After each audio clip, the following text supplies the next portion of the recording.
In early May, Facebook said it was hiring an additional 3,000 people to identify and remove violent and hateful content.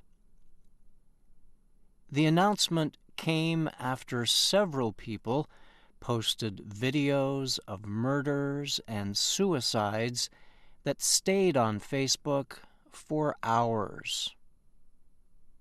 In a Facebook post, CEO and co-founder Mark Zuckerberg called the videos heartbreaking.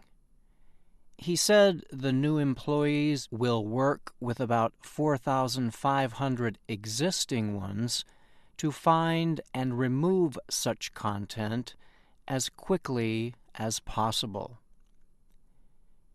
Facebook receives millions of reports about content each week, said Zuckerberg. In addition to humans, the company uses technical tools to identify questionable material. But with Facebook's nearly 2 billion monthly active users, identifying and blocking banned content is difficult. Britain's Guardian newspaper recently reported on Facebook's policies for the removal of certain kinds of content. The newspaper said it gained possession of private training documents and other materials used as guidelines for Facebook employees. The documents have not been released publicly, and Facebook did not comment on the Guardian report. The Guardian report says Facebook policy permits some posts containing violent language and not others. This reportedly can depend on whether the content relates to what Facebook considers protected or non-protected people or groups. For example, Facebook guidelines would permit a message saying, "Let's beat up fat kids," but it would not approve a post that said, "Someone shoot Trump." The Guardian says the documents explain that the first example would be permitted because it does not represent a specific, credible threat. The second would be removed because it is seen as a direct threat against U.S. President Donald Trump. Facebook considers the president as a major public figure, a protected person. The documents explain that people can often express disagreeing opinions by threatening or calling for violence in generally facetious and unserious ways. The Guardian reports the documents call for videos of violent deaths to always be identified as extreme and hidden from young users. However, the videos do not have to be removed if they can bring attention to important issues such as mental illness.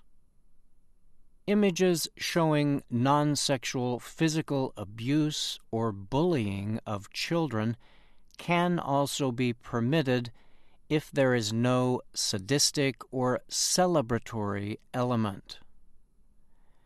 The documents reportedly say live streams of people harming themselves can also be approved because Facebook does not want to censor or punish people in distress.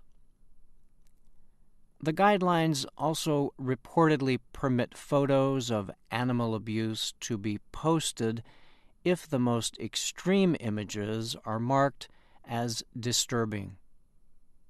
Monica Bickert is Facebook's head of global policy management. She says the company's goal is to keep users safe while also permitting individual free speech.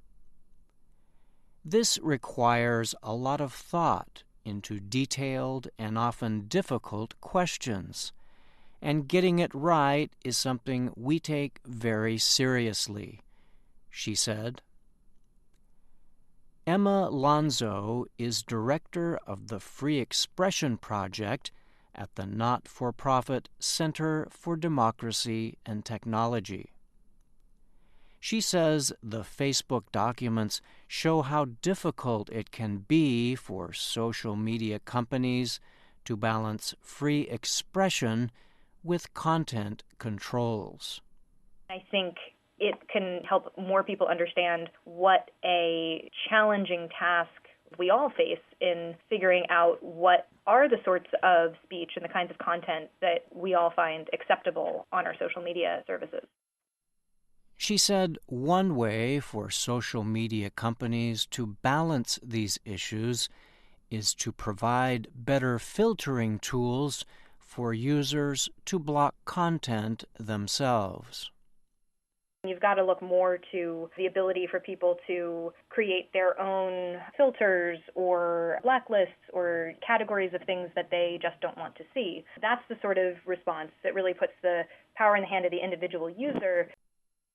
Facebook and other social media services, including Twitter, WhatsApp, and Telegram, have been criticized for not doing enough to block content linked to terrorist groups.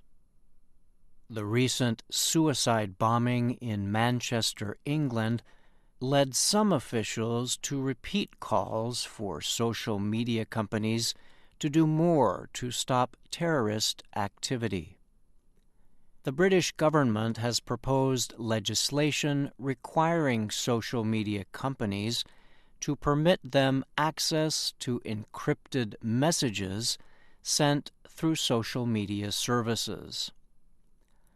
Thomas Zaitzoff is a professor at American University in Washington, D.C. He studies the effects of social media on conflicts.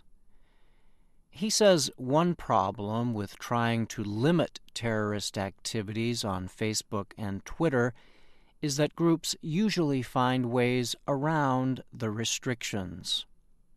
What you've seen the groups do is they've migrated to Telegram, WhatsApp, and other kind of encrypted social media applications that make it much harder for governments to track. Even as some governments call for stricter limits on social media, they also use the services themselves to gather information on terror groups and to help with investigations. Zaitzoff says social media also publicizes attacks globally and can give terrorists a way to get their message out to the whole world. There can be this concern that it broadens and amplifies the message and terrorizes people more, but two, it also can inspire people because some people want to be famous or they see some kind of identification with the attacker that carried it out. I'm Brian Lynn.